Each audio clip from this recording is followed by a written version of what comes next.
పొట్లం కోడి పులావ్.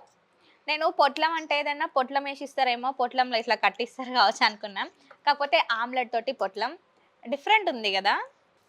ఇంత మంచి పొట్లంని ముందు పెట్టుకొని టేస్ట్ చేయకుంటే ఎట్లా చెప్పండి? లేట్ చేసుడు ఎందుకు టేస్ట్ చేద్దాం.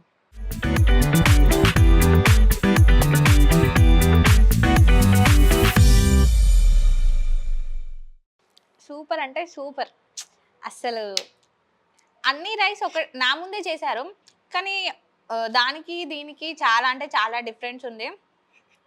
ఎంత బావుంది అనంటే సో, ఆమ్లెట్ కూడా ఇందులో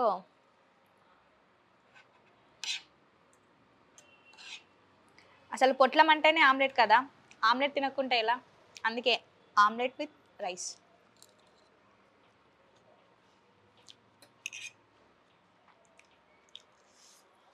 చాలా అంటే చాలా బావుంది. ఫుడ్ అయితే నాకు చాలా నచ్చేసింది.